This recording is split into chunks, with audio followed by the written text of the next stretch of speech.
This is not a drill, it's a warning. Mess with our dreams, you'll be sorry.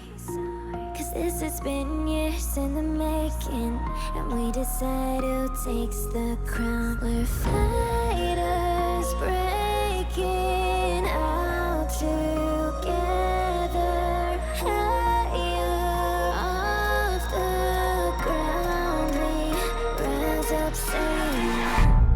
We're the ones that built this city, so we're the ones that break it down. Warriors with fearless spirit. One step and there's no way to burn this place down. Burn it down to the ground. If you're ready, make a sound so the world can hear you. Coming up now, off the smoke we're fearless. We're gonna burn this place down. Burn it down to the ground. If you're ready, make a sound so the world can hear you. Coming out now, off the smoke we're fearless. We're gonna burn this place down. Burn it down to the ground. Yeah, we're gonna burn this place down.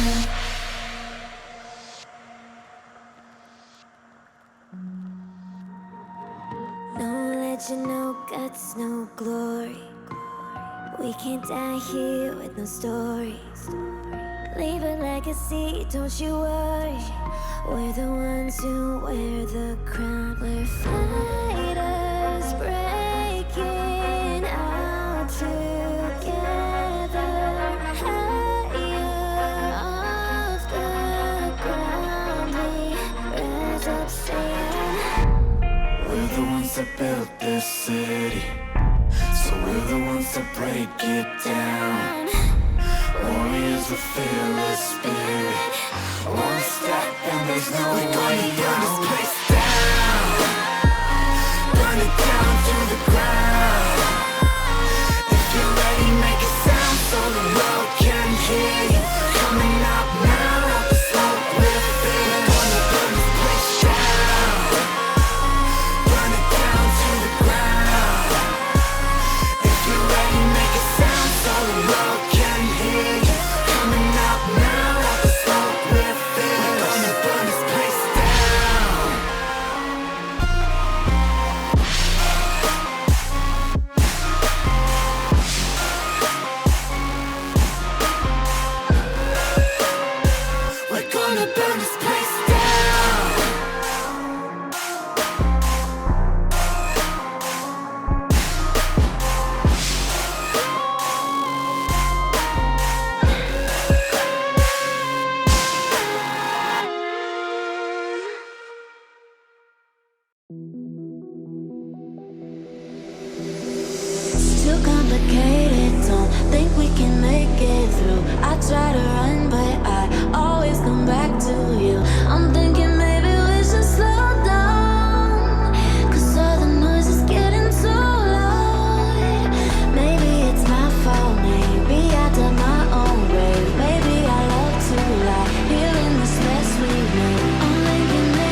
not a drill, it's a warning.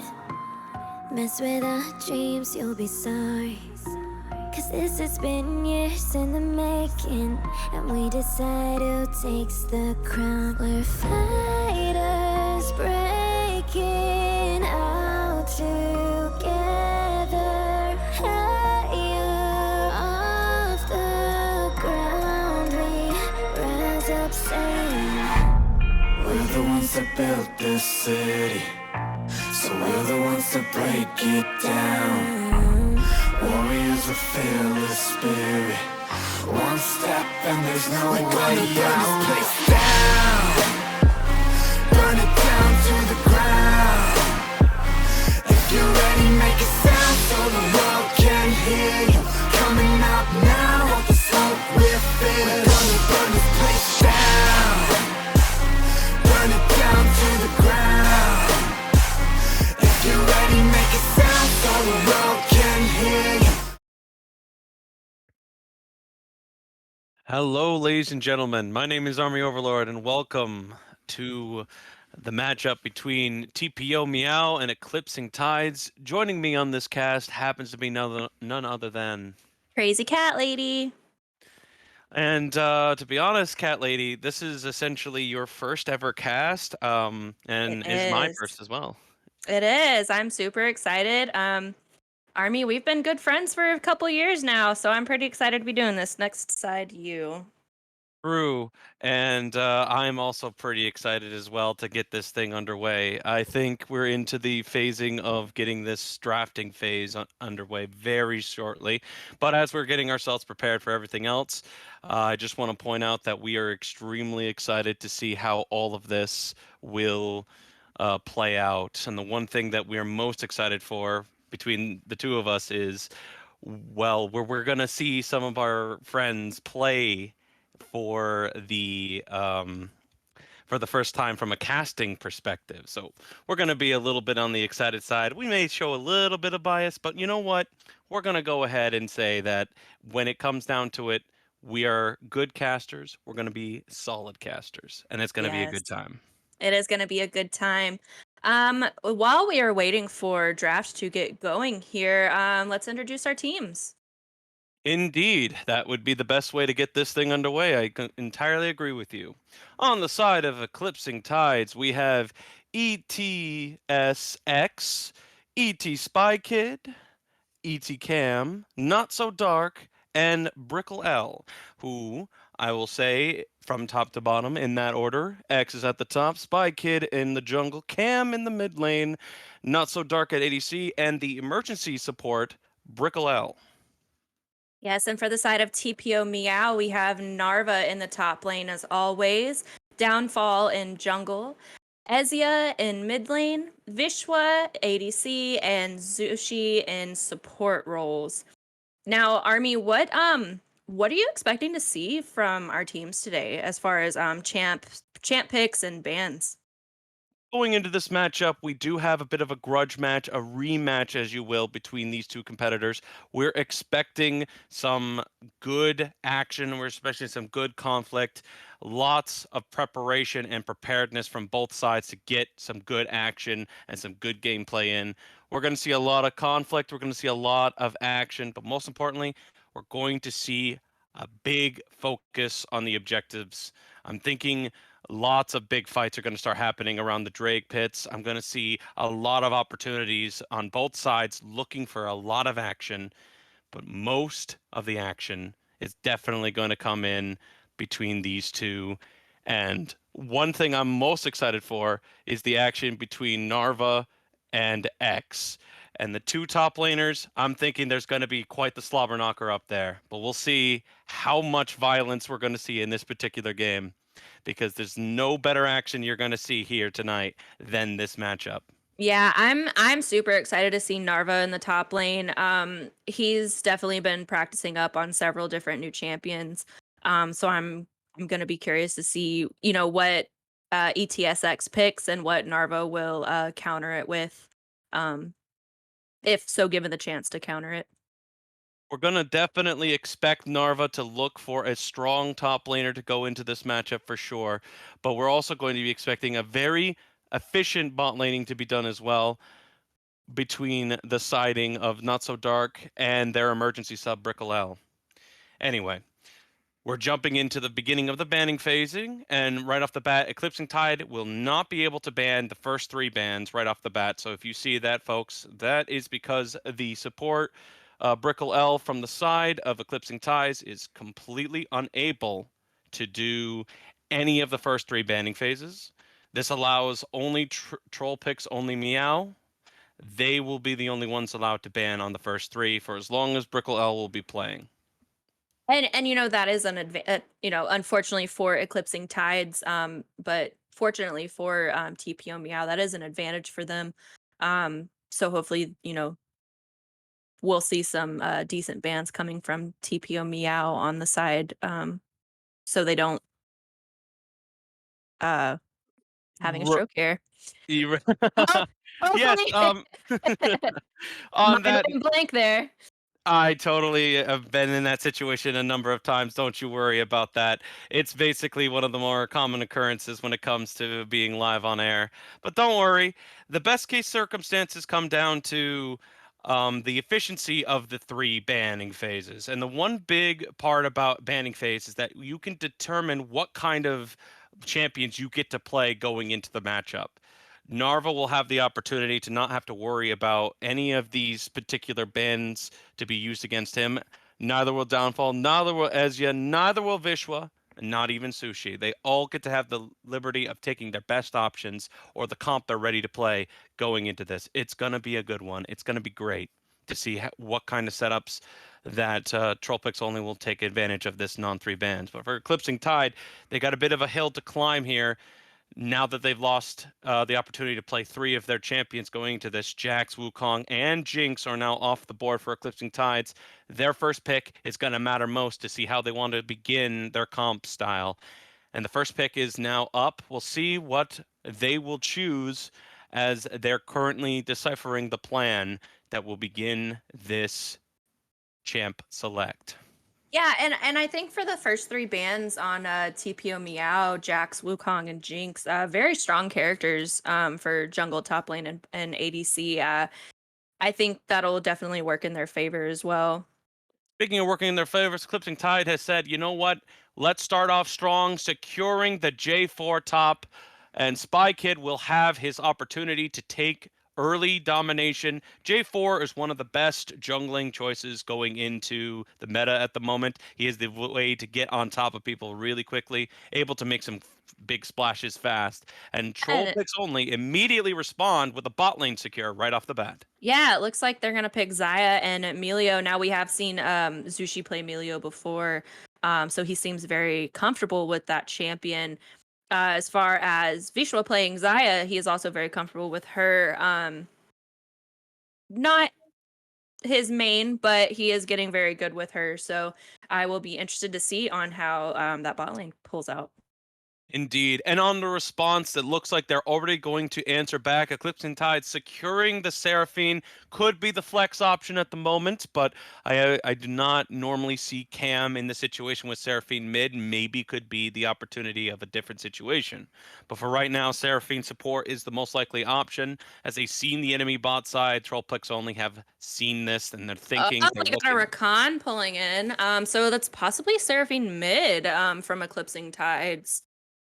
Rue could also be Seraphine ADC. We'll see where that comes along later. But Rakan secure for Brickle, the emergency sub, of course. And finally, the lockdown. Quick, done. They got the Maokai jungle ready, and that's the first 3 for this setup here as the next banning phase will come in. Now, as again, quick reminder, they only lose 3 of the banning options. They still have the 2 at the end that they are allowed to do. Thankfully, for Yeah, it the looks sake of like they're Eclipsing Tide. taking out Narva's Gwen, which on Eclipsing Tide side, that is very smart. We have seen Narva play very, very strong as Gwen in the top lane. So good ban on Eclipsing Tide side. And then followed up as well, TPO Meow goes ahead and finishes off their banning with both Fiora and Zed. And finally, Eclipsing Tides finishing off with the Lux ban. They've seen Ezya's Lux. They do not want to see it anywhere going further on. They certainly don't want to see it at the very beginning of this match. So now we have Troll Picks with the opportunity to secure their fourth pick. It's going to mean that they will have to have the option to counter whatever lane this is going to be. And it so far appears to be securing the character. Oh, seconds are ticking Oh, down. Cassante. There it is. Narva will take the tank top, and it looks like it'll be Cassante. Now, I have to say, structuring pretty good here. We have a nice little team building up so far. They're going to need another big damage dealer so far with the comp they're looking at. But Eclipsing Tides, they've got a good AoE team. They got a lot of splash damage. They could use some more, or maybe even looking for another option for a long-range hitter. And Camille will be secured here, and it looks like X is ready to bust it out early. And I'm still just stuck on this top lane matchup here. Camille, I know Narva has had some issues playing against Camille's here lately, so him playing Cassante into it, I'll definitely be paying a lot of attention to top lane here. We should. Lots of conflict, as I mentioned earlier in the stream, but we'll also see what the rest of the situation is going to look like. Nico now secured as well, and that could potentially be the Nico mid. This is going to be an interesting game here. We're going to start worrying about counting our minions, Cat. I know you always tell me, be sure if there's a Nico to count your minions. Do not forget to do that, and we're certainly going to see that going into this game. As a Nico player myself, hey, if you see a random stealth ward running through lane, it's not a ward, it is a Nico. Well, it'll be quite the ambush indeed. And finally, finishing off the draft for Troll Picks Only Meow, we have Syndra secured here. Honestly, big damage, big AoE, good lockdown, versus the Eclipsing Tides, massive AoE and fast catching maneuvers. Both sides have a great way to catch an individual target. Both sides have a way to get people off the map very quickly. This is going to be one heck of a fast-paced and quick damaging gameplay going into Yes, this. it will, especially with Eclipsing Tides having all those knockups and lockdowns. It's definitely going to be an interesting game today. Oh yes. Um, as we are basically finalizing this whole drafting situation, folks, keep your eye a little bit on your messages. You've got the opportunity to look towards a wonderful opportunity that we all, I mean, I certainly love quite a bit, is the TPO eSports is voting system. They'll be implementing that very shortly. But when they do so, keep your eye on that option because we're going to see a lot of flexibility when it comes to your channel points on who you think could win. So, Kat, um, biases, non-biases, whatever happens, we have to basically look at towards the potential chances of both of these comps. So you and I have to make the choice. Who Yep. do you think has the better champions going into this match? Oh man, I have to say, I am biased for our friends on TPO Meow, but man, I've got to say, I think I'm gonna go for Eclipsing Tides this game. Honestly, just with all those knockups and lockdowns, especially with that Nico rework that just came out a few weeks ago. It's definitely gonna be a rough one, I think for sure. It's definitely devastating. It's definitely scary. When somebody gets caught, they're not getting out of it. With one of the best type of lockdown CC you can ever imagine, J4 has a massive ultimate that just prevents any non-dashing characters from escaping. We have Camille, 100% you can't leave the hexagon once you're in it. Nico ult, you knock him up, you slam him down. Rakan with the knockup as well. Seraphine with a big AoE ultimate. That's a very scary wombo combo of synergy. And we're going to see lots of aggressive damage once they have that catch. Once they have their target, they're not going to let them go. And they're certainly not going to make it easy for them to get away with any type of play after the fact. Now, Yeah, definitely for TPO, they are going to have to watch their mini map and just, notice their surroundings and make sure where everybody is on the enemy team at all times. Just because of that. on that note, I will add that I absolutely have a strong inkling here for TPO Meow as well. being the fact that they happen to have quite the manipulative group of individuals. They have a way to avoid being locked down really easily. They have anti CC in their kits with Milio. They have a way to dodge the big ultimate for Zaya. They have a way to force their enemies into a nice little pocket where they can make the catch and just never let them get out of it. That is very true.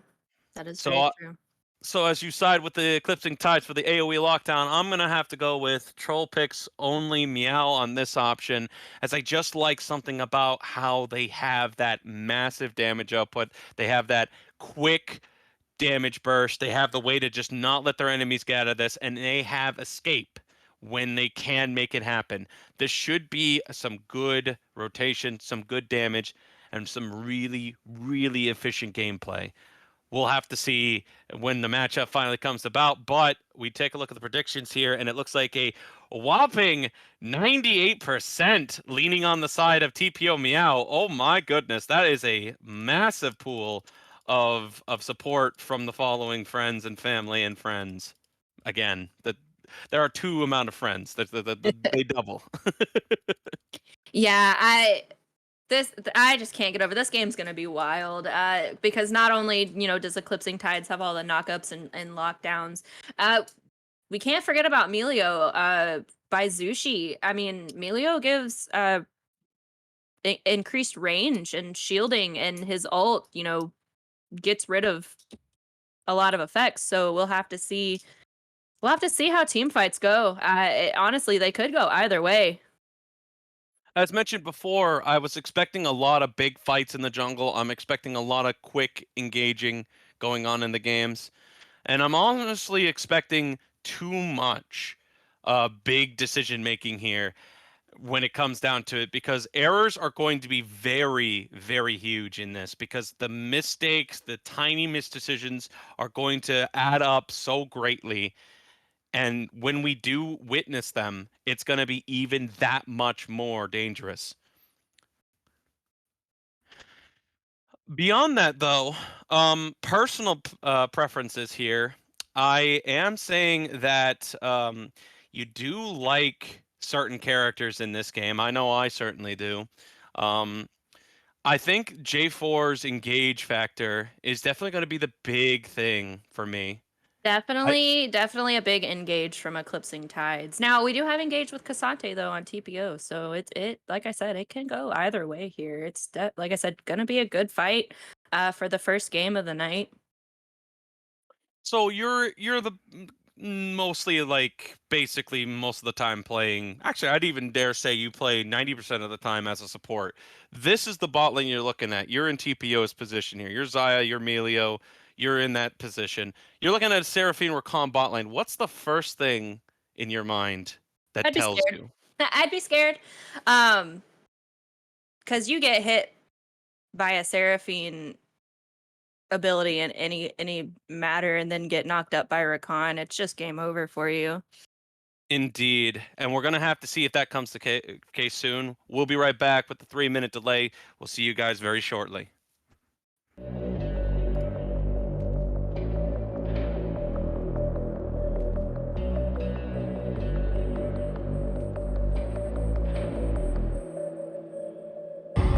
All I do is work, hustle, grind, hard. I ain't never gonna stop, nah. All I do is work, hustle, grind, hard. Level up until I drop, yeah. Independent grind, got no A&R. They used to tell me I would never make it far, but this vivid vision in my head is razor sharp. So much weight on my shoulder, I'ma raise the bar. Cincinnati flow, watch me crack the code. Sick and savage mode, might just catch a cold. Count my money up, yup, on my Casio. Give me a bag of dough and I'ma bounce, adios. Everybody know what comes around goes around. Middle fingers up when I feel broken down. My ribs are touching, I can hear my stomach growl. Make no bones about it.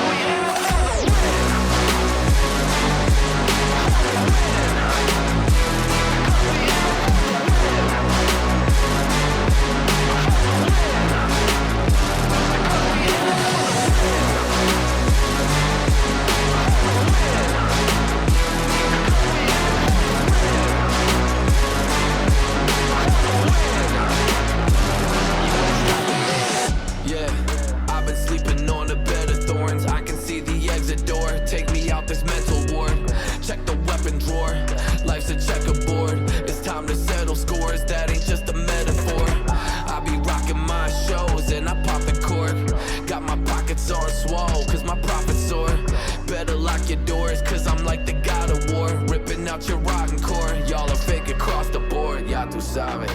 I keep it moving cause I got flow, trying to dodge every pothole. I'm a rapping version of Picasso, invest everything that I got, so I chip in my cheese like nachos. Bet on myself and hit the lotto, estoy algo cansado, así cual. Everybody know what comes around goes around. Middle fingers up when I feel broken down. My ribs are touching, I can hear my stomach growl. Make no bones about it.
It's all about humanity.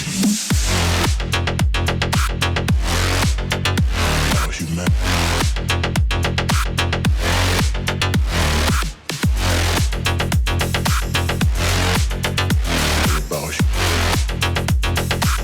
It's all about humanity.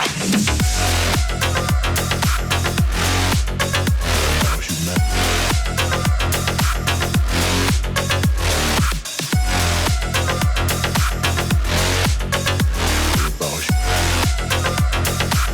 It's all about humanity.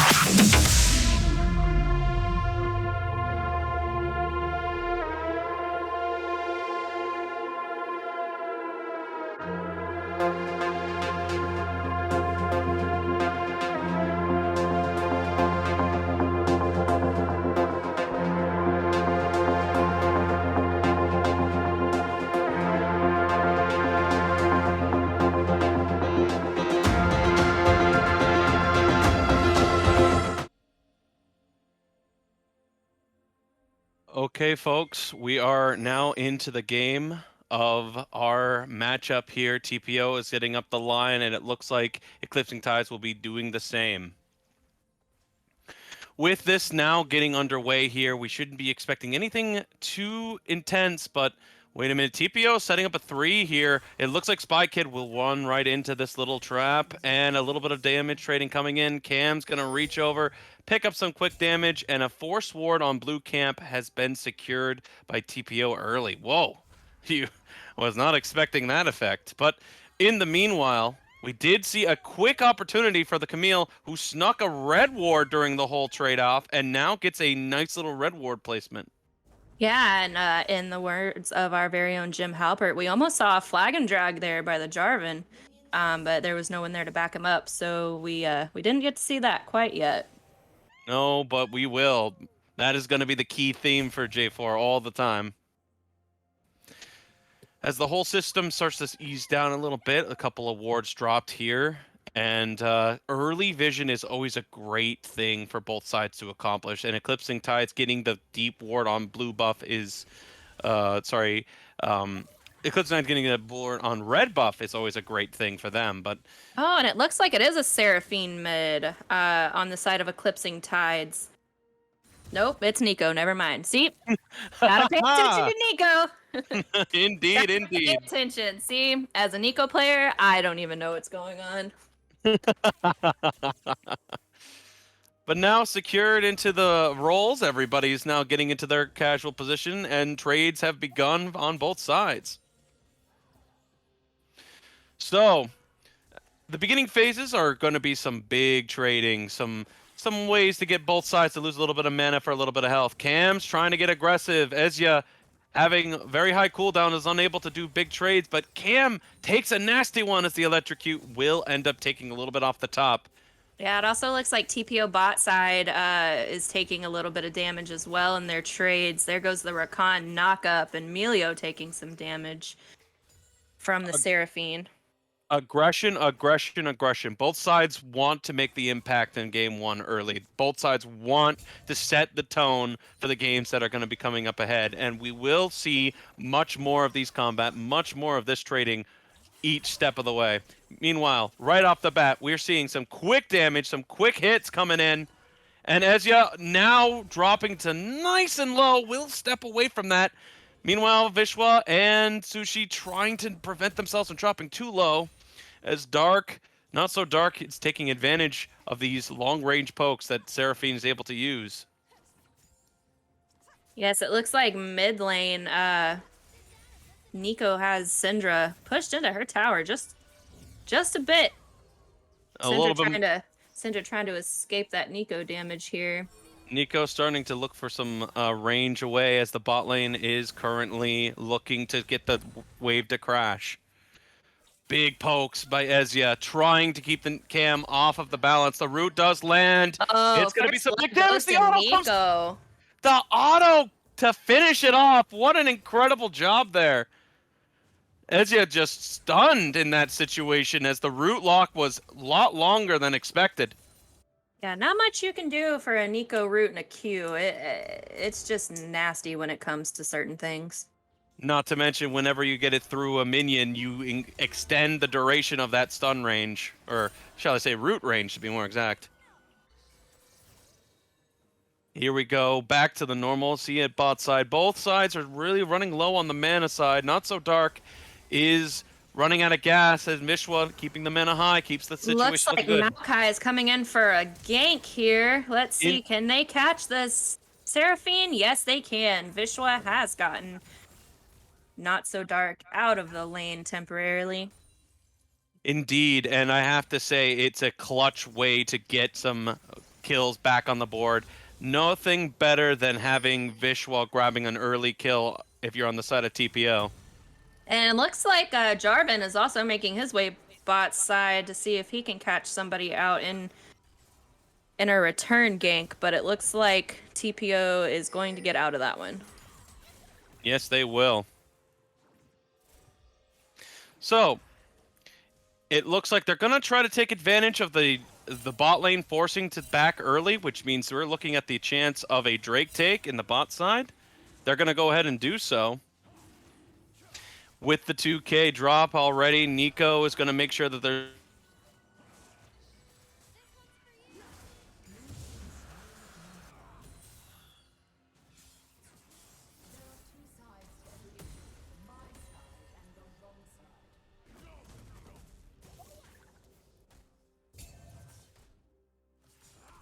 Like you said, with TPO's bot lane having to back early and Maokai getting his wolves there.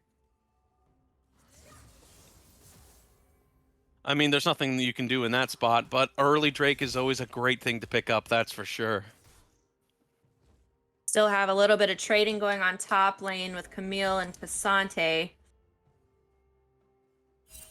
We would expect nothing less.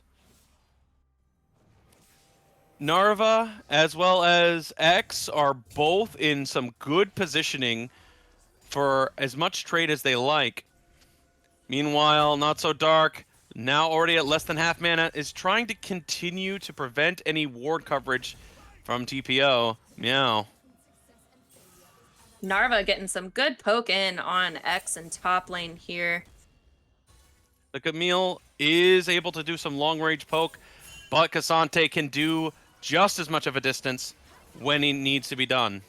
Meanwhile, the bot side, Rakan's getting some quick damage. Vishwa is forced to back, dropping down to half, and the trade is slightly in the favor of Eclipse. Meanwhile, flag and drag top lane on Cassante. Cassante's not going to let that happen. Get out, though. The flash to make sure that there is just no chance of him being locked down there. Meanwhile, interesting build option from Camille. Looking to buy the Cull for the extra farming. I think he's expecting to avoid conflict for the rest of this laning phase, as he's trying to get as much farm as possible. Usually an item you don't really want to go in the top side, not the most optimal of options, but the Cull can be huge for ADCs, which means it allows the opportunity for you to get a nice 350 gold right at the end of what you are basically looking for your reward of farming so efficiently. Speaking of calls, the Vishwa is already well on his way to completing his soon. Trying to get some trading, take it off the top. That is now almost a 3/4 of the health bar drop on Narva. He's gonna now realize that the true damage proc is gonna start hurting right about now. Nico taking some poke from Syndra mid lane as we go back top lane here. Knockup will not land here, and Narva is slowly scooping out any type of trading he can, try pushing the wave in to look for any small opportunity to get the wave to collapse early. It looks like Cam's looking clearing for some some problems wards here. here. Ooh, he just barely pushes his way right out of the range with a little slide out of the distance of Cam's lockdown. And Rift Herald will go to the side of Eclipsing Tides there. Yes, indeed. Warding has been neutralized, and right now Eclipsing Tide has complete vision control of the bot side river, and now are not going to allow the enemy to have any chances of ganking bot side for free.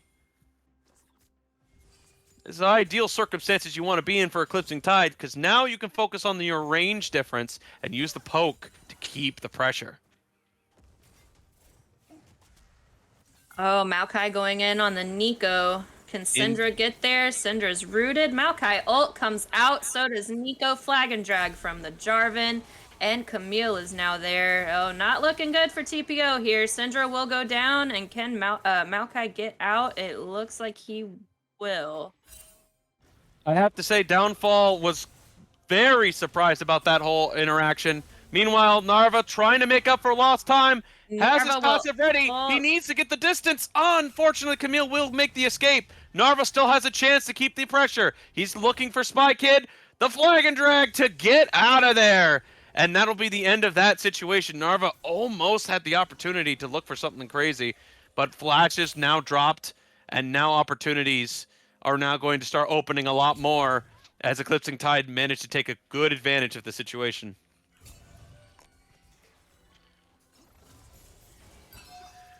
I will say, not too surprised about their forced fighting, not too surprised about taking advantage of positioning, because in that last fight, Downfall was just not ready for them to be coming from his own jungle.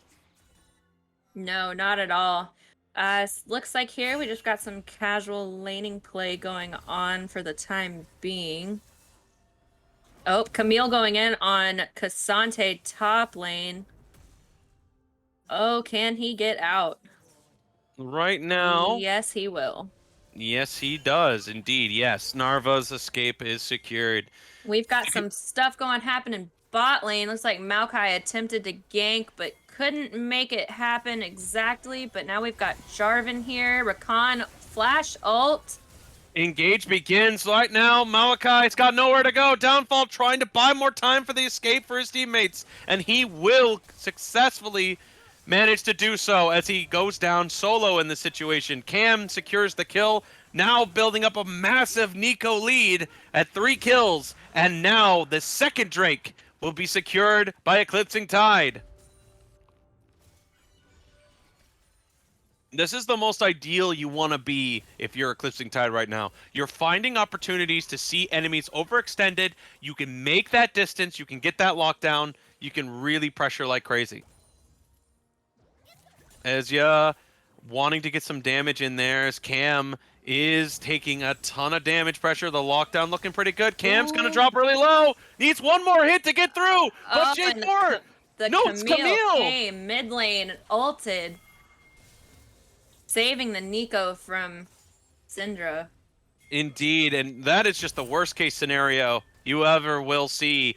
You just absolutely hate the idea of being in a situation where you just were one ability away from just taking off the Nico and just being able to kill it. But unfortunately, coming into the rescue, X came in and just managed to get all the damage that was needed to stop the play. Oh, can Narva get out of this one? We've got Camille coming up. Oh, this is gonna be a tough one for him to get out of. He's looking for some trouble here. Alt comes in. X is going to make the jump in. With the charge, Narva buys himself a little extra time, and he will just skedaddle his way right out of this situation. Downfall now on an angle. Right at the moment, Narva does have ultimate, and Sushi's on rotation. Control ward was found, and it looks like TPO has not had the opportunity to take control of the vision in this game so far. Narva deciding to stay and not back in top lane to get some poke on that Camille. Indeed, and he's not ready to make the back yet, and so far Camille is able to take a little bit of the advantage of the Sheen proc. Vishwa in the lane alone, Brickle looking for a quick knock-up, not going to happen. Seraphine is such a strong damage dealer from a really far range, makes it harder for that situation to come through.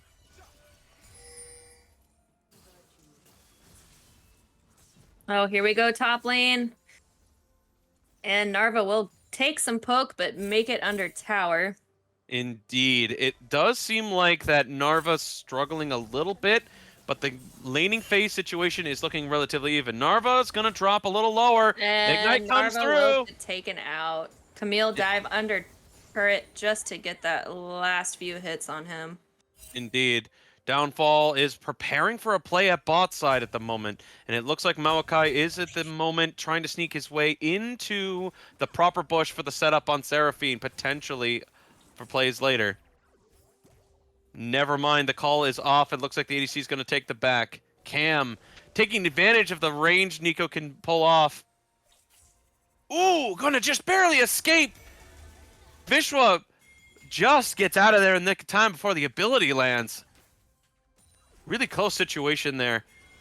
TPO is now looking for any opportunity to keep the game back in their favor. Vishwa is the current strongest at the moment, and his gold output is looking pretty solid. Looks like Eclipsing Tides is going to secure the Rift Herald once again. Vishwa's going for it.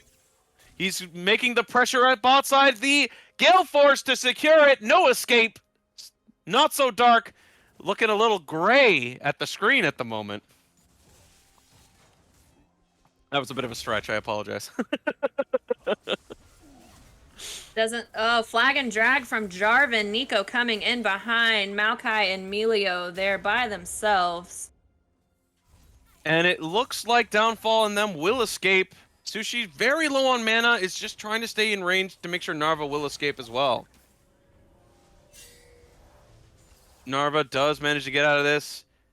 Oh, gosh. Oh. Maokai barely made that one. Oh, TPO, you're giving me a heart attack. You guys got to be more careful with these backs. You guys are just almost getting caught in every single situation. Oh, my poor heart. X is keeping the situation with Narva and will just escape the lockdown of CC. Oh, no, Zushi. Oh boy. Gonna take the blast cone over. Rakan did use W. Cannot escape this situation at the moment. Vishwa is into a fight against Not So Dark, and Rakan finally off cooldown takes the jump over.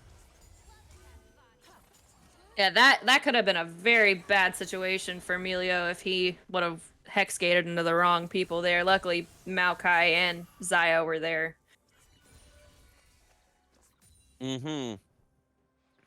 Vishwa is in an isolated situation with 4 members at the bot side. His teammates are on the opposite side in mid-river.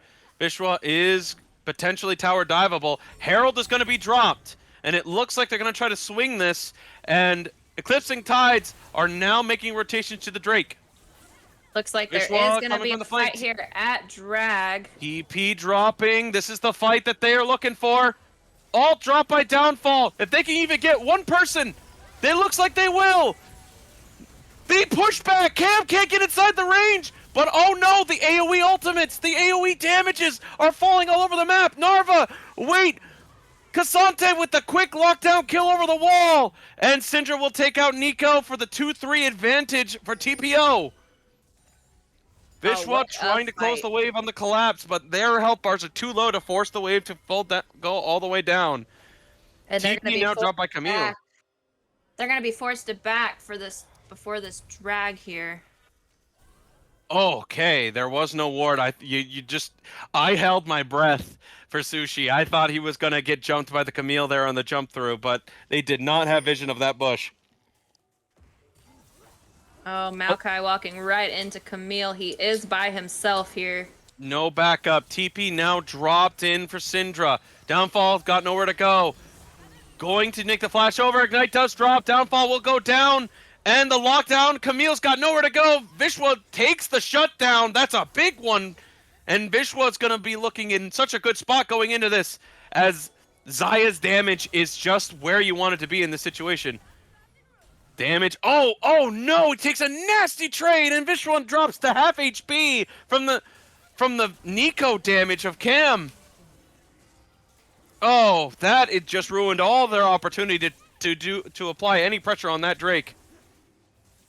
Yeah, it looks like third Drake here is gonna go to Eclipsing Tides. Not much TPO can do. They did lose Downfall. Yeah, Downfall got himself into a rough situation, getting caught early by the Camille. You just don't want to be in a spot like that when it comes around. Looks like Narva's going to attempt to take top turret. Hopefully he gets it before the Camille shows up. He will successfully do so, and Camille now showing up to try to avenge the fallen tower. Distance was made, and Camille will not get the true damage proc. A little bit of heal return. Dodges it in the nick of time. Axe is now in a 2v1 situation as Nico is on her way. Syndra looking to gap close as well. Cam does run into a tough situation. Malachi with the lockdown. The damage Nico coming through. Oh, it comes through. TP top lane by Seraphine. Yes, and that will be the end of the skirmish. That is about as ideal as it gets. Cam running into a wedge and just getting caught in it. And a little bit of poking trade as the ward coverage battle is beginning to shift into TPO's favor. So, it is as neck and neck as I advertised here, folks. Just a constant trading, constant fighting and catching each other. And so far, when the damage will come in is going to be the big factor here for Eclipsing Tides. They need these damages to land. They need these ultimates to make the difference in the fights to come. Maokai will hexgate away from the Camille there.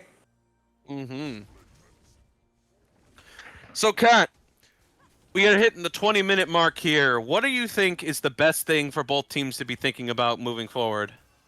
Definitely for Eclipsing Tides, I wouldn't be surprised if we see an attempt at Baron. And then, in a few minutes getting their Dragon Soul. As far as TPO goes, I think they definitely need to focus on getting a couple more turrets down. And just, warding up that jungle, being really careful about getting caught out as we see a flag and drag by the Jarvan here. Maokai ult coming out. Seraphine ult coming out. Another flag and drag. Nico ult. Oh my goodness. And looks like... Oh, the damage is going crazy. Vishwa does manage to get 2 for the road. He's trying to squirm his way out. Ghost on the fly. Camille will have E off cooldown very soon. He's gonna get the distance, and Camille will end up having just what he needs to get the shutdown on Vishwa. Axe has been able to get any opportunity to go his way so far in this game. Oh boy, Spy Kid's looking at a difficult situation. Camille is going to have some backup here as the play is going to be made. Narva going in for the lockdown. They're trying to get some CC. It misses. J4 now coming in on the backside. The flag and drag will not touch anybody, but the distance is made. Can Narva get the execute damage he needs to get the play? Sushi coming into backup. Sends the reinforcement heal onto that, but Ezya Syndra goes down to Camille. Locking on ultimate after ultimate. Narva trying to squeeze out. The flag and drag comes in onto Sushi. whose Oh, the Melio is ignite will struggling to get stay alive. Cassante. Indeed.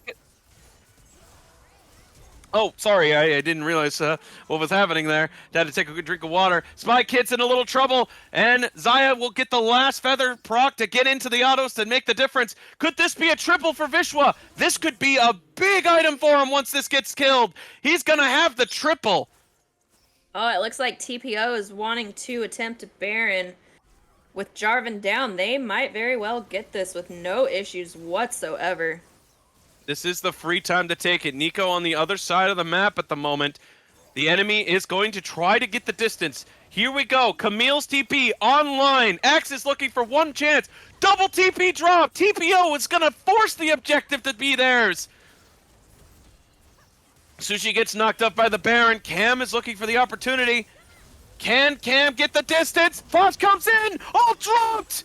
Eclipse. Nico steals the will Baron. steal the Baron with her ult. Zaya will take Trying to out make up Nico. for it.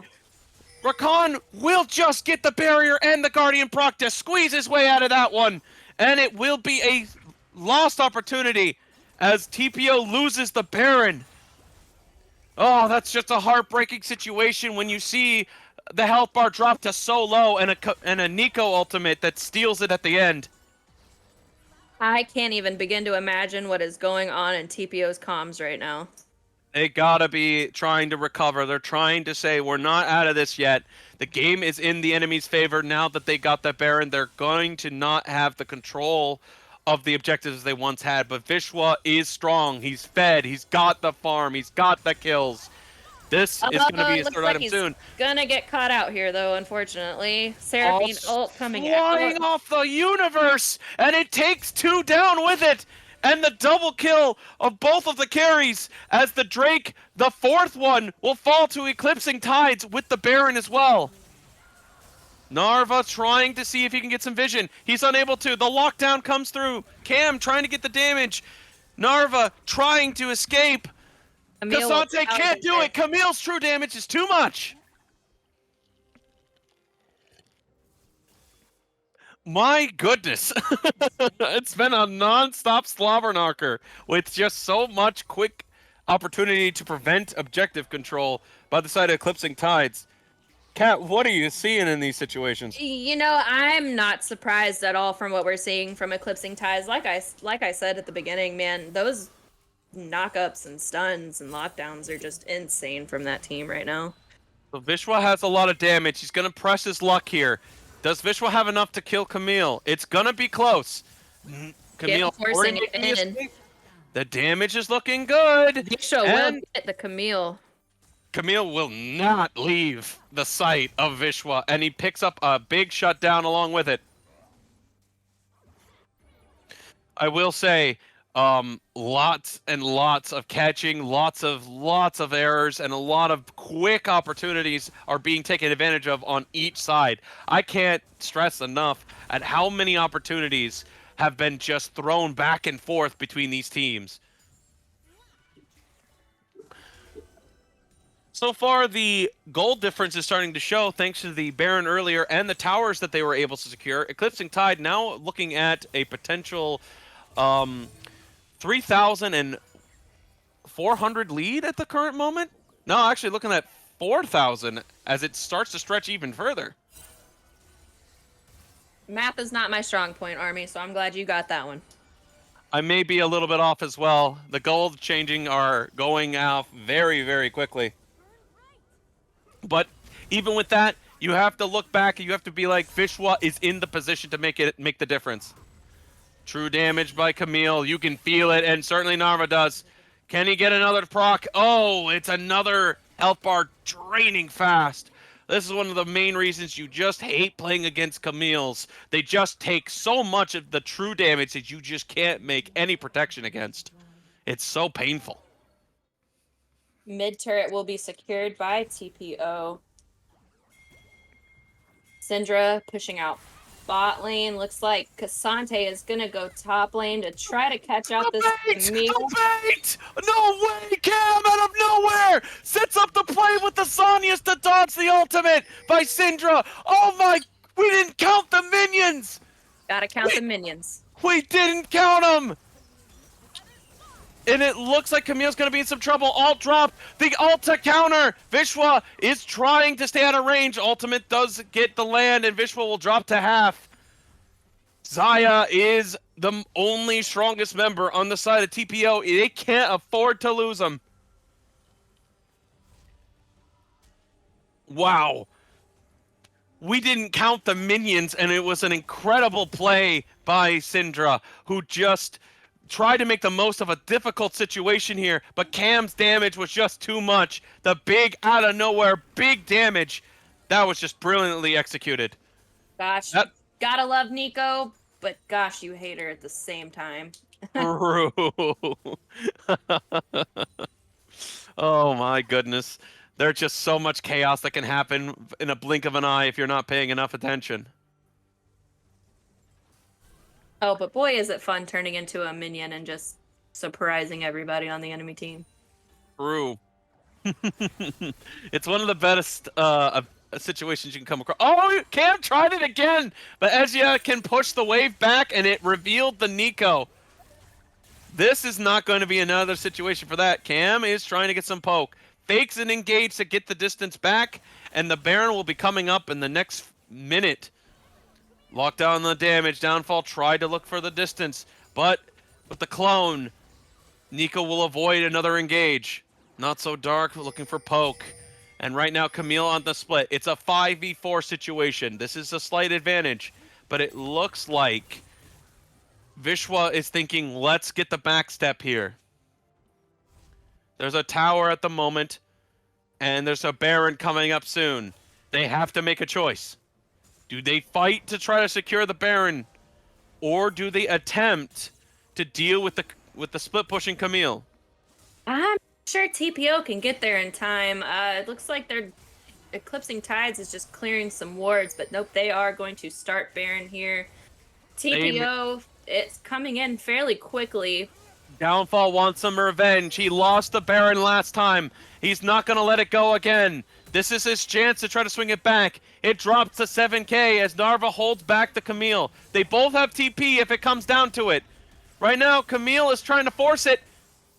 He's got enough damage. The true damage onto Casante's taking it rough. Ignite comes through. He needs to stop it from happening. The lockdown, Camille gets the kill. But meanwhile, the Baron fight is continuing.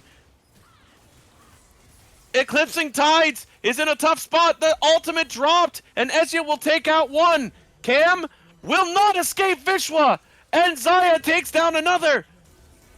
Not so dark. Trying to escape as Camille is looking for the win. The lockdown! The execute damage! Wait a minute! Camille can win the game off of this one, folks! Downfall can't escape. He's trying to get the last kill before it's too late. He's got no HP. He can't. The minion damage. Downfall's going to try to walk out of this one. He can get to the portal. Oh, just barely got touched and he went down. Camille hexgating out. Gonna take advantage of Narva's death there, and it was quick and it was fast. And it will be Camille taking 2 towers, an inhibitor. Actually, 3 towers and an inhibitor in the process. That's about as efficient as it gets. Oh gosh, Army, I gotta remember to breathe during this game. This is just I know, my heart's insane. going crazy. Elder Drag is up. Another big objective fight here. Looks like there is going to be some kind of commotion here.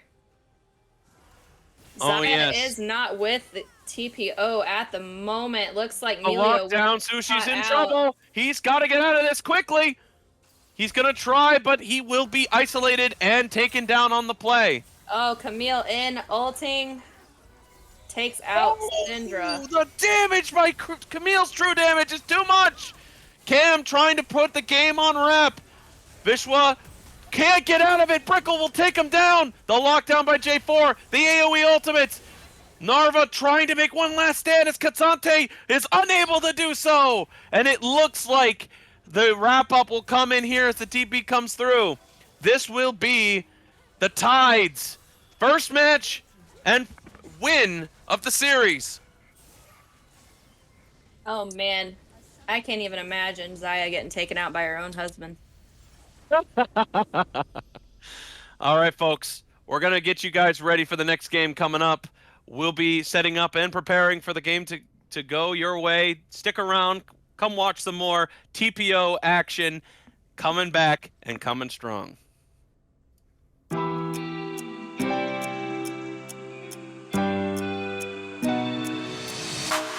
Try your luck and take a chance.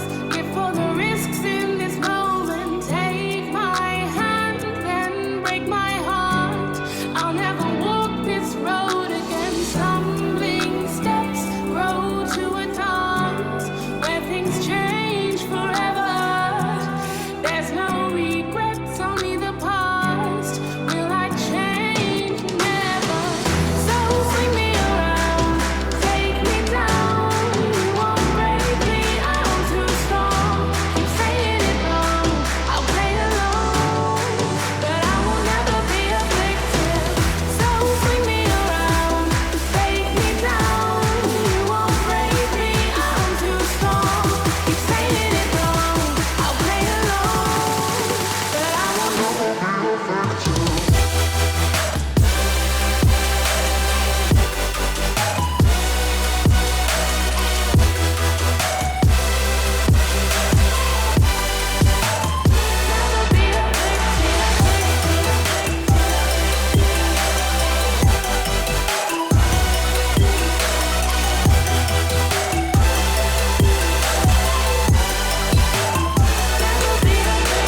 Hello, ladies and gentlemen. Welcome back to Game 2.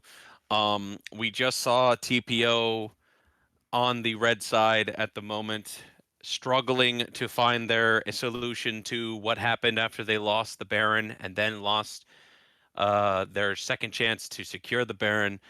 It was a bit of a rough situation. They were looking like they had something for a moment, but things just kind of slipped right out of their hands, and the tide just crashed, and it was a bit much. The sides have switched. TPO is now on the blue side. Eclipse now on the red side. Let's see what kind of magic we're gonna get into this one here. Kat, what's the vibe? What's the feeling? How are you looking at this? After that first game, like I said at the beginning, was not surprised with Eclipsing Tides having all those lockdowns and stuns and everything. I would not be surprised to see TPO ban the Nico and the Camille, um, and seeing how they switch up their champion picks here. Yes, indeed. We do have another drafting phase coming up for you guys. We got some good gameplay coming your way.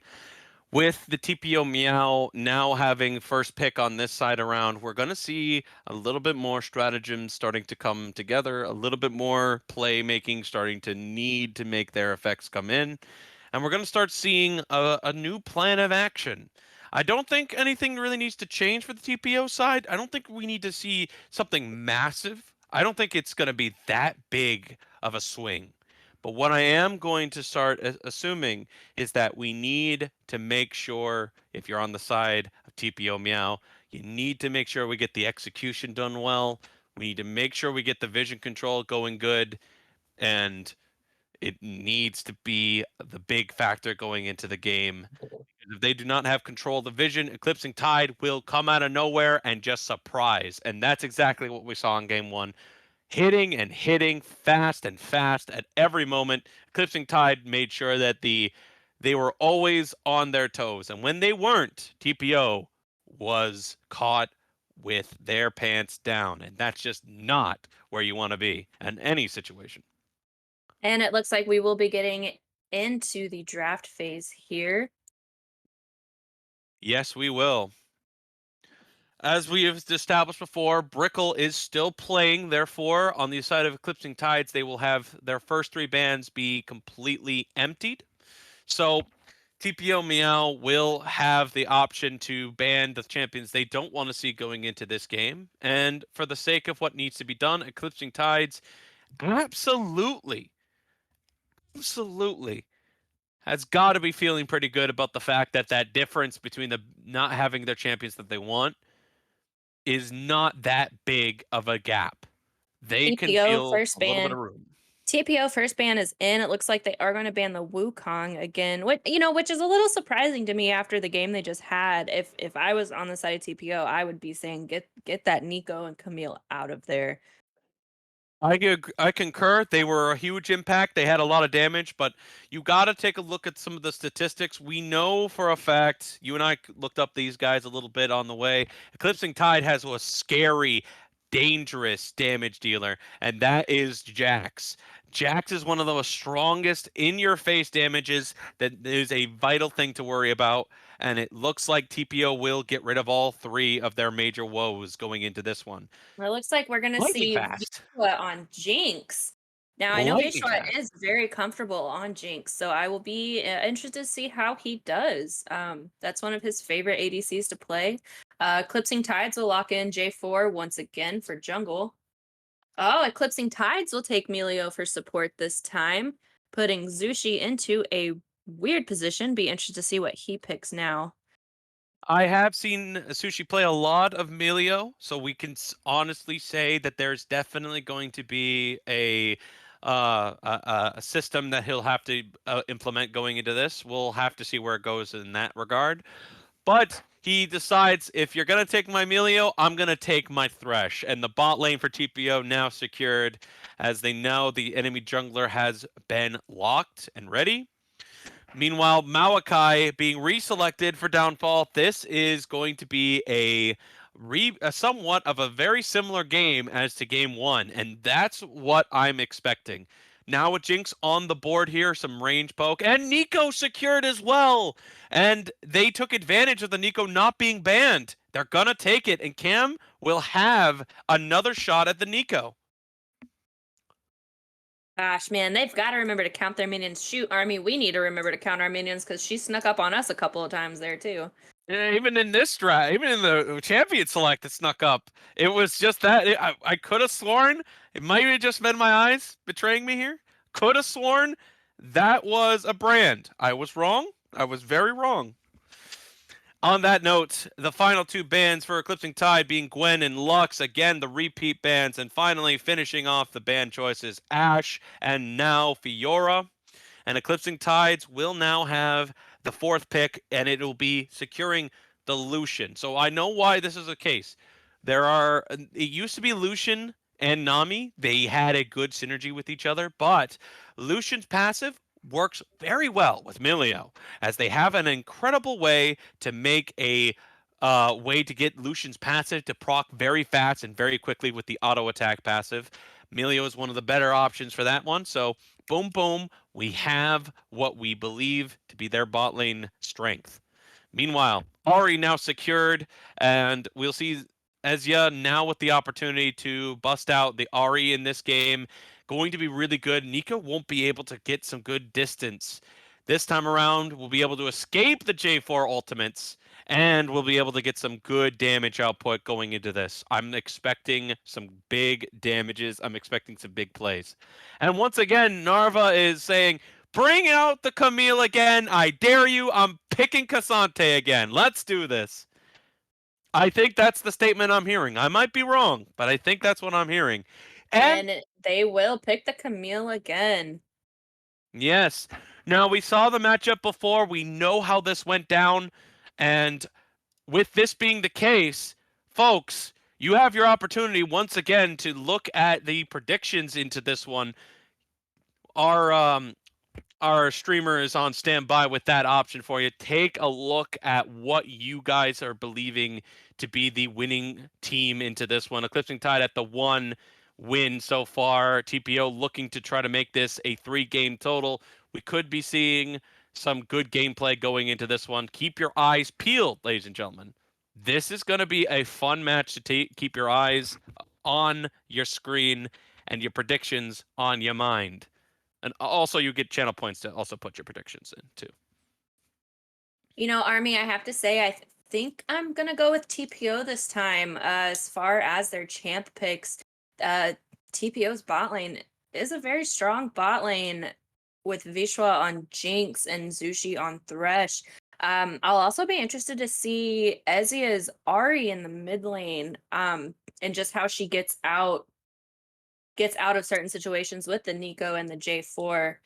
We will be seeing a rematch top lane with Camille and Cassante. And you know, Narva and EX, they had a pretty good back and forth there for a while. You know, pretty even matchup there for a little bit, and then it just, you know, all snowballed out of hand when Camille started picking up kills around the map. As far as Downfall playing Maokai, I think Maokai really needs to plan his ults around team fights a little better. And then J4 just gets that flag and drag and goes right in and messes everybody up. But I think this will definitely be an interesting game. I'm definitely leaning toward the side of TPO here, though. I think their bot lane's gonna be a little stronger than Eclipsing Tides, but we shall see, and I could be completely wrong. You know, there are always opportunities for TPO to make good plays and good damage outputs. They have the chances to make some good stuff happen. And you are absolutely right. There are opportunities that we could see J4 making some big plays, but we need those Malachi ultimates to be right where they need to be. And we'll see if Downfall can make it happen. On that note, though, we are expecting, once again, some big plays here. And one of the big plays we're expecting is another Nico performance that's going to be really good. I am confident in the damage rotations they can do out of Eclipsing Tide. They have a very similar comp. They don't have the same Seraphine bot lane they had before, but they do have an AoE ultimate, and it is a Lucian's ultimate. Good pellet damage. The culling is one of those strong damage moves for an ADC to be able to perform. Able to move, able to rotate, can get some quick and fast damage when you need it to have happen. This is going to be pretty good. They're going to be expecting early aggression to make this happen, though, because Jinx is an absolute monster. And if Vishwa can get ahead again, like he did with the Zaya game at the last one, he will start making some bigger impact. So, just a friendly little reminder of the situation that you guys are looking forward to. We are expecting some good gameplay going into this. We're expecting some solid performances between the two of us. And if you guys are feeling to the vibe, go ahead and drop your channel points in predictions. It's going to be some good betting. I've already tossed in my 2 cents on the option, and I hope you guys do the same as well. Use those channel points up. Have a good time. Game 2 is coming, and the loadout phase is going to start being used into this particular situation. Final thoughts, Kat. What do you think about TPO's chances against Eclipsing Tide here?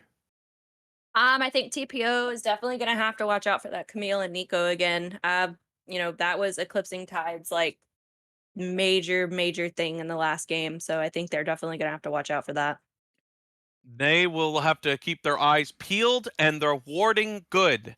That is going to be the name of the game into this matchup here. And if they can get Vishwa on the snowball once again with the Jinx, we could be seeing some big impact from TPO side, and we could be seeing some big damage throughout this game. Well, folks, we're going into the final seconds here. We'll catch you after the delay, and we'll see you guys momentarily as we get ready for the game 2.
You say I make you nervous, a tragedy, I'm a beautiful disaster, a reckoning. You wonder how I got this way.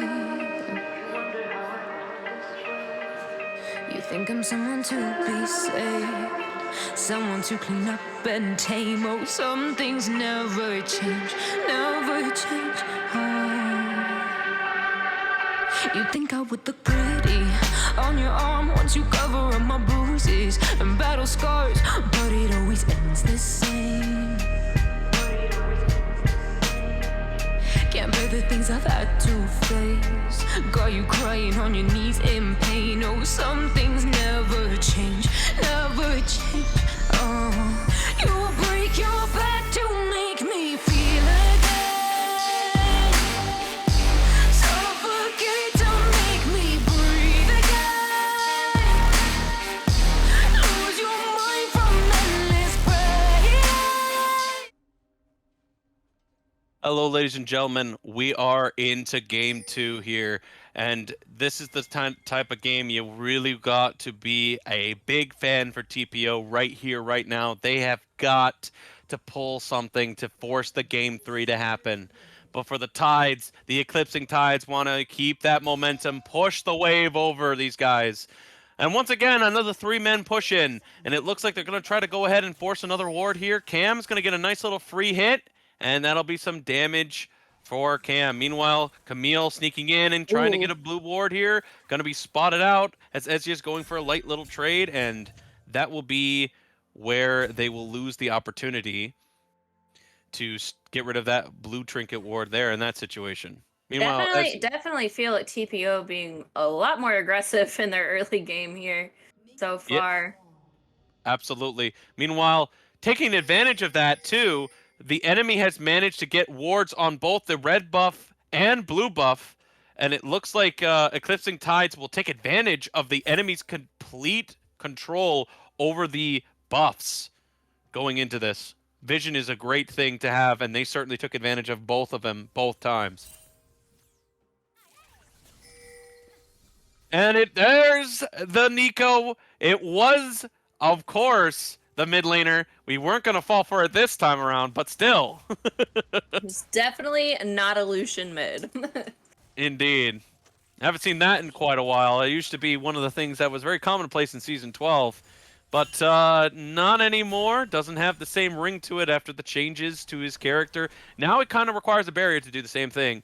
Sushi going to take advantage with the nice little hook distance. Brickle is going to step up a little bit here, and some nice little auto attack trading going on in the bot side. Lockdown will land. Cam is going to get a nice little damage onto the Ahri. And Nico taking advantage of the trades just like last time. Narva taking some poke top lane from the Camille. Indeed. So, little trades here, not too surprising between the two of them. They did a pretty good job last time. J4 will be able to hide the fact that he might be doing blue buff or not. Meanwhile, Maokai, aka Downfall, is working on the red buff at the moment.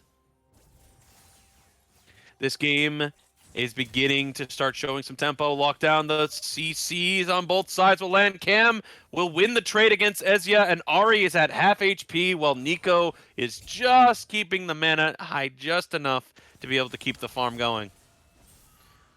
Narva had the Camille pushed up under turret there just for a little bit. Looks like he's shoving her back in just a bit. J4 will come in for bot lane. Flag and drag. Zushi will go down as first blood to J4. Ooh, that was incredibly well executed and a great setup by Bickle L. That was exactly how you wanted that to have happen. And again, these two are just trading non-stop between the two mid laners. And Spy Kid, you just love to get an early kill on J4, let you get to the item spike early, let you get to the damages that you want to be at. That is as ideal as it gets. Ooh, wait a minute. Is this going to be enough? Ooh, That's a W at the end. Burned to death. Oh. An unbelievable amount of damage as the tower dive does pay off. Vishwa was caught a bit off guard from the damage burst by Lucian, not expecting the W to do the trick. That being said, Lucian's sums are down, so that might be a little bit of advantage for the bot lane here once Jinx gets back into the lane. Meanwhile, Downfall is going to try to take advantage of the farm at the moment. Going to be already at the top side, pressuring down X, who has no idea Maokai is even at this side of the map at the moment. J4 is trying to begin his jungle rotation, so we could see a conflict of interest pretty soon. Meanwhile, Narva keeping the Camille into the tower as much as possible. Loki Bear in chat saying who let Camille and Nico through and gave Dark a Lucian, bruh. I'm saying, Loki, I would have banned Camille and Nico if I were TPO. There were a lot of scary options for sure. There is definitely a lot of options that could have been decided, but TPO has made their choices in the bans, and we are just going to have to see the results of what happens. Meanwhile, Cam sneaking in, going to get a nice little ward in the enemy side of the map. Very well done, and it forces Narva to be in a really awkward position heading back into his tower spot. Camille Level will 6 place advantage. a ward right on Cassante top lane. So forcing Cassante to go the long way back to turret. Ooh, just barely missed, and Not So Dark gets to do a nice little trade, nice little poke.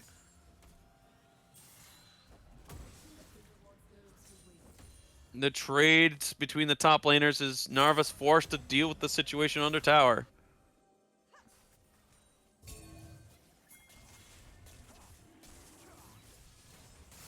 By the way, we have Spy Kid securing the Drake, and just to let you all know, it's another Drake for Eclipsing Tides, and their Drake early has been on point.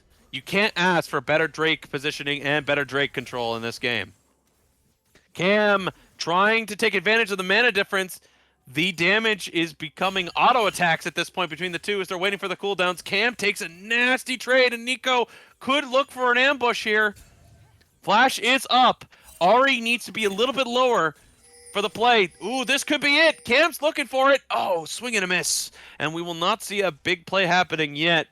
And Cam is just going to have to keep looking for those circumstances.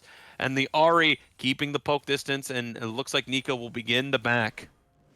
Zushi attempted a hook there, but narrowly missed and hit a minion. Here we go. Little bit of trading, little bit of damage.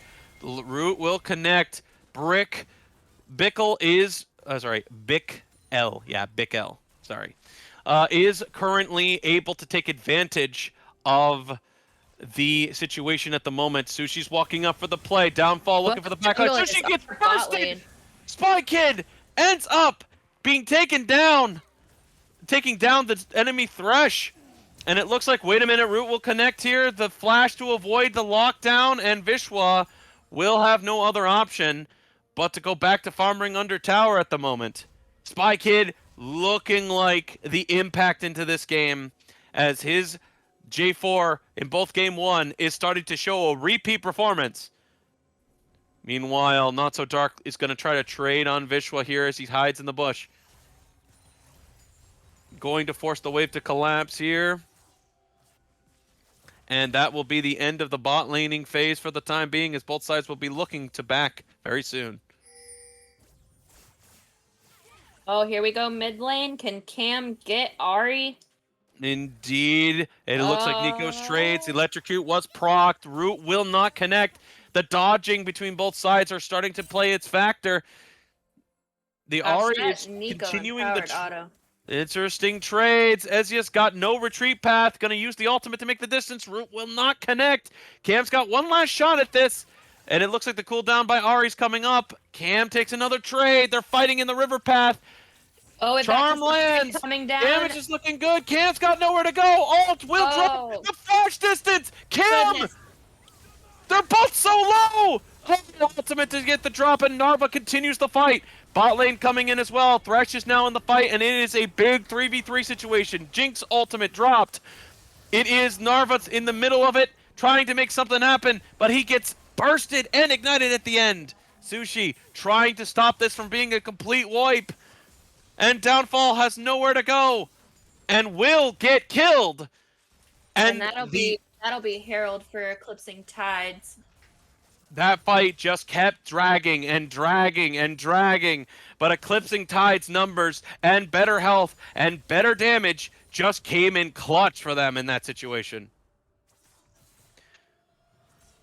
It is essentially a bigger lead now. It's a 3-1 advantage for Eclipsing Tide. Oh, minions again! Oh my. Cam tried to pull a fast one again. Right now. Can Narva get EX out of top lane? Looks like Camille is gonna get out. Indeed. And that appears to be the end of the whole circumstances. And I gotta say, that fight was just in Eclipsing Tide's favor from start to finish.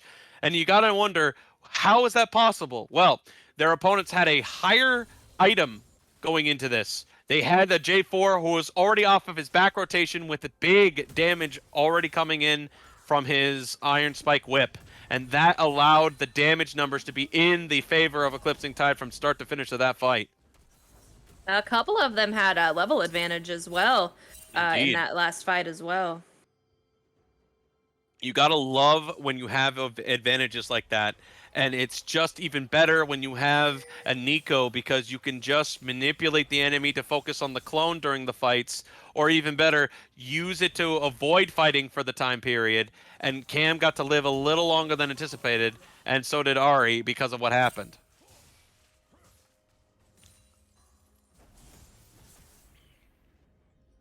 So far, X is able to use the mighty advantage of Camille's poke. One of the strongest pokes in Camille's kit. Actually, I'd even dare say the only poke, as the W of Camille is a massive skill shot range that does a really good job of using its poke efficiently. Oh, Meanwhile, can Ezia get the Nico? They are trading back and forth through that river bush. It looks like Ezia is going to get out, as well as Nico. Thresh is now mid lane.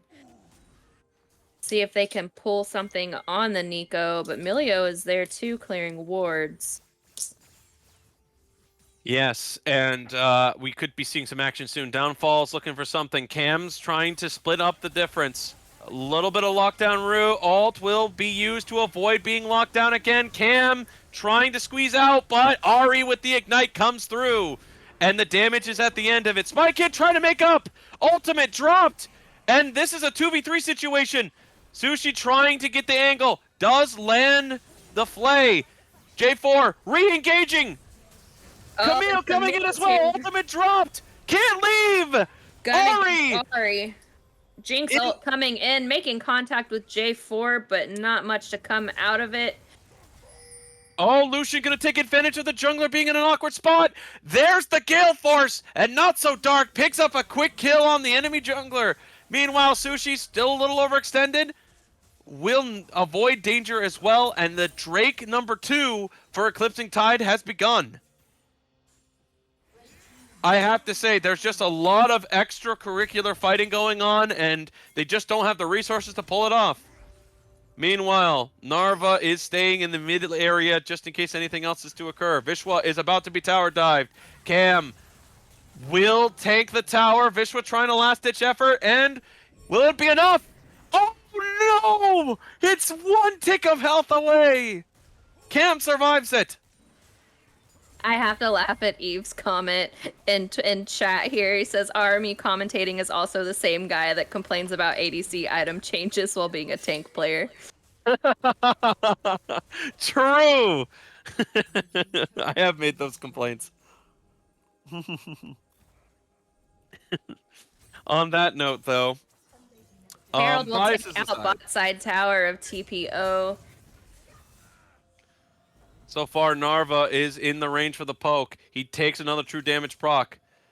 So far, Cassante needs to get away from the Camille. True damage comes in again. Is this a tower dive? It's looking like one. Ooh, They both got true damage, but it looks like the Camille distance on the E cooldown comes back up, and there's the Divine Sunderer for the big damage. And you know, Cassante has had Camille shoved up under tower for a good part of this game so far, but one wrong move by Cassante and Camille just has the movement advantage on him. Yes, indeed. I will say though, you love, and I mean it's one of the best things you'll ever do see. You love the situation that Ezya's in right now. So just But it's still in range. into the range, but will get Oh, the Nico electrocute! out. Wow. I gotta say though, you know, that is exactly what you got Ari for. You can make that distance, you can get outside of the ultimate, except for that situation anyway. Spy Kid engaging. Here comes the reinforcements. Camille gonna try to force the fight. Downfall trying to get out. Cassante said, nope, not today, not walking into that. I'm letting my jungler die. No leave in this situation. Vishwa trying. The Thresh Hook barely missed that Lucian. Indeed, Sushi just swings that one, and Vishwa is unable to get away. Keeping the farm high, though, but unfortunately unable to make the difference with the Gale Force. Gale Force is a really strong and extremely efficient item for most ADC circumstances, specifically when it comes to trying to get that final last tick of auto attack. Not So Dark was experiencing that with the Xayah last game and decided to pay a little bit of revenge for this game by buying it himself. Rift Herald is up. Drag will be up soon, I believe. Looks like J4 is going to go attempt to start the Herald, if not clearing wards. Right now, Cam is looking for a quick route. Vishwa will just narrowly avoid the play.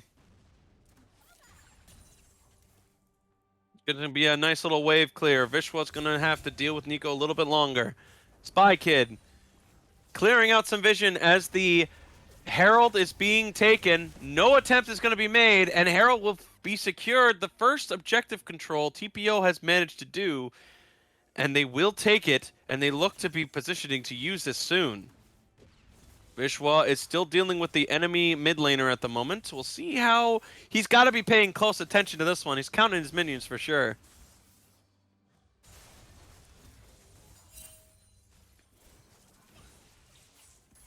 Walking up. Jinx not in an ideal position there.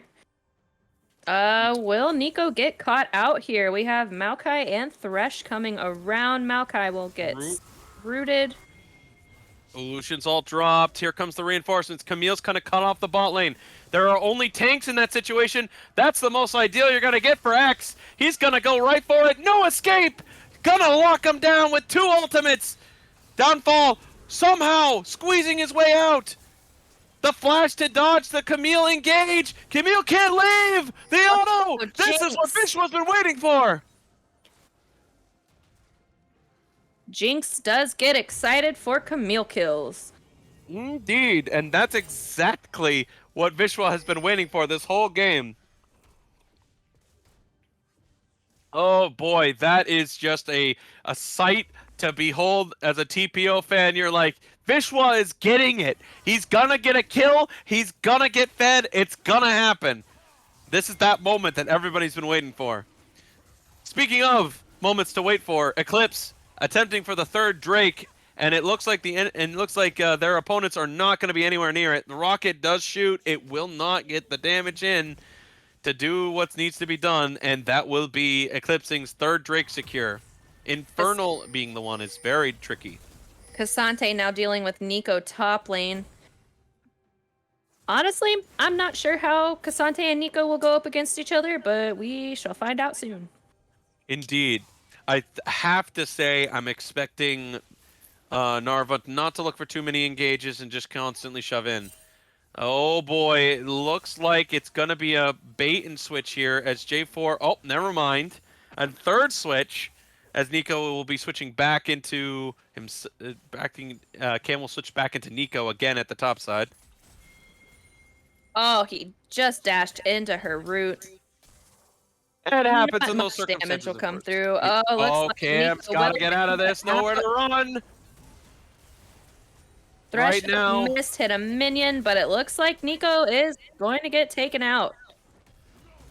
Narva's gonna try. The dodge comes through. Cam Yes. still buying time, and here comes Camille and Milio for the rotation. Narva's very low. This could be a quick kill if Camille can land it. Downfall with the block off, and the Thresh Lantern to end the fight. Lucian Oh coming boy. through, getting stopped by Ari. Not So Dark pushing the boundaries of Ezya's ability. Just gonna throw some quick skill shots and call it a quick trade. Ari now going up against a 2v1 mid with Melio and Lucian there. Looks like they will be rotating back down bot side. Indeed. Camille is now in enemy side of the map. It looks like Sushi will try for something here. What the? Walking up, and Camille is going to try to escape. E dropped. Ultimate now dropped. Ari can make the distance. Camille has one last shot to escape. Goodness, The that hook hook. from across the universe. Wow. That hook. That Did anyone hook see was how that wild. Yeah. that was AoE if I ever saw it.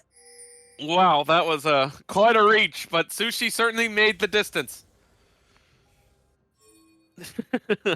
Oh boy, it looks like they have a flank plan. The Baron is beginning. Cam is coming directly behind them. It looks like Sushi's trying to look for a hook. The bait is coming in. Downfall still working on the Baron. Ultimate's dropped. Cam's gonna go for the back line. Sushi trying to get out. Can't escape. Cam is still alive, but not for much longer as Downfall takes him down. Malachi is keeping the front line secured. Sushi is in a really difficult spot as the Thresh trying to avoid the Lucian. The flay comes through. Camille in the back line. Going to get the true damage proc. Narva will Cassante. use Blast Plant to get nowhere. Maokai burns to death, and Ari gets flagged and dragged into the ground. Indeed, one of the most unsightly circumstances for a TPO fan. But the tide has come in on all sides and have swarmed and swooped right around TPO, and now the Baron will be theirs. Yeah, that will be a Baron for Eclipsing Tides. As they all back to cash in that money and get some items. I gotta say, you have one of the best times when it comes to Eclipse's circumstances. They get objective after objective after objective. They got the warding in. They used it efficiently. They've got control of the game. They've been able to use opportunities back and forth, catching their opponent off balance so often and so much that even though the Nico is currently 1-5, it doesn't feel that way. Oh, Thresh getting caught out there, letting his ult go. Sushi. Maokai ult coming in, Lucian ult coming in, Ari charm. Anyway, lockdown comes in, and Bickle will escape. Meanwhile, Spy Kid getting some damage. Camille coming in the back line. The damage, the lockdown, the double lockdown. How much more lockdown can you get? J4 with the secure on Malachi. It's a 3-1 in the advantage of Eclipsing Tide. It's just the Camille ults, then the J4 ults, then the Nico ults. It's just so much lockdown. They can't get out of it. It's just utter chaos, if you know what I'm saying, Kat. I do. It looks like Thresh will make a hook on Nico. Nico will get out. Milio's shielded. No vision. Sushi gonna play it safe, not gonna commit for the catch on Cam. Meanwhile, the fourth dragon is now secured. Their damage output is looking extra spicy, now at a whopping massive percentage health damage here for both AD and AP. Best part about the Infernal Drake is that it adds extra burst, which, as you already can tell, Eclipsing Tide wants the extra burst, and now we'll have it. Uh-oh, Cassante getting caught out top lane. J4 will flag and drag. Camille will follow. I'm not too sure Cassante is going to get out of that. Oh, Maokai ult coming in, rooting. J4 Ult's ult. dropped. Cassante will not escape. Maokai needs to get out of that jungle with 3 people in the top side. And there was just no chance for Narva to escape that situation. That 2v1 was looking rough for him. Downfall, trying to get some clear, trying to look for some situation. Oh, He is the flag and drag Lucian. Downfall will narrowly get out of that one. Yes, and that's a rough one indeed. Really unfortunate, but it's an okay spot for Eclipsing Tide as their play benefited them greatly, forcing the jungler away. Nico is a minion. Oh, no, goodness. Downfall! The Maokai. barrier! Sushi in the nick of time saves them. Gotta count those minions, man. Gotta count those minions every time. Downfall was caught for a moment, but just barely got squeezed out and just narrowly escaped from the lantern. Save. J4 looking to come around and collapse mid lane. This could happen very soon. The root does land. Vishwa is trying to be helped out by his teammates. J4 Flag and will drag flag and again. drag, but not go anywhere from that one. That one's certainly a short one. Camille. Threshhook making contact with Camille. Oh my goodness, Spy Kid's still in the position. Sapling now dropped. Will dissuade Kid from the flank. Meanwhile, Ari on the opposite side here. This is a 4v5 situation. Root once again landed. We can see that his 4v5 is looking a bit unfortunate. Oh, the lockdown! The charm lands! Oh, Can't give me. Oh, the damage! burned to death. Oh, whoa!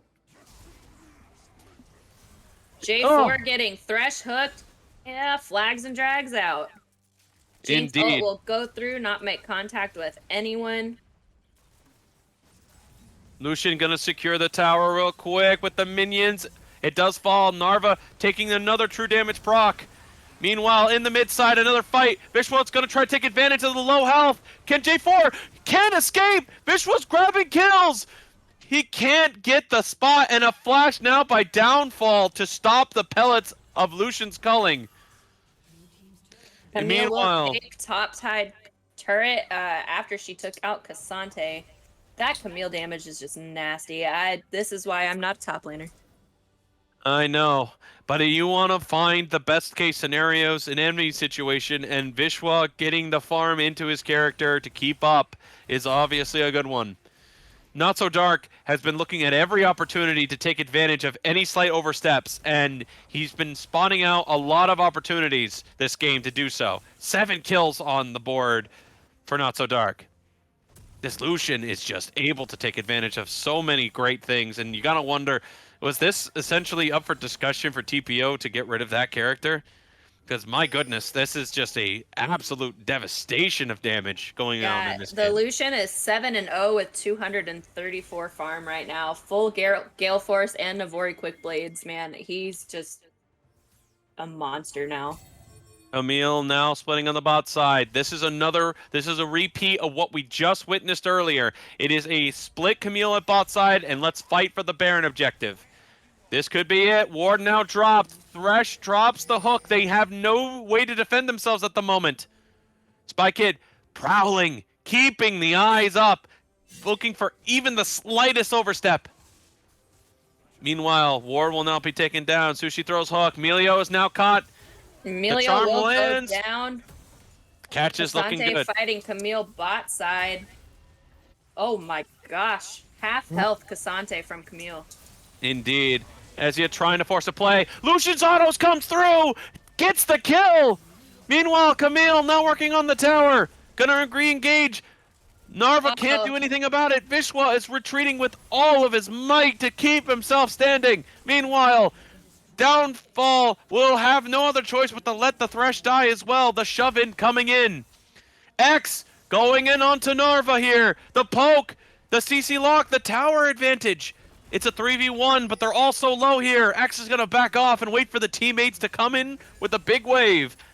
Army, I don't think we're going to be seeing a third game here tonight with the gameplay that we've seen from Eclipsing Tides. They get such a overwhelming sense of a mountain from their wave crashing, and it's just so completely and 100% insurmountable, is what I was trying to say, folks. It's too much. TPO can't seem to get any momentum. Oh no, downfall. Oh, Maokai There's getting no caught idea. out. The lockdown, Took the damage. making contact to go nowhere. Ari Charm comes out. Nothing amounts to that. This Oh, could be the catch Nico they've been will waiting get cut for. out. Nico will Zonya's hourglass and flash away. Am narrowly Oh, escaped. Ari, can she get it? Oh, red buff comes up and blocks shots. Indeed, what a convenient circumstances, and now an Elder Drake secure. They couldn't be any stronger right about now. Well, I guess if they had more items, but for the moment, they can't be any more stronger right now, and this could be the big shove-in that could be the end of the match coming up soon. They have good rotation, they have good damage burst, and they have an Elder Drake. This is going to be a hard situation for them to deal with. Right now, Downfall dropping the ultimate. Axe will just get rooted at the end of it. Downfall gonna hit the slow. This could be the play that they need to get the numbers to be smaller, but they cannot block or get the root to get the distance. They just can't do it. Axe knows he's got true damage on his true damage. Gonna try it. Whoa! Half the health bar. Kasante gone in a single second Q proc.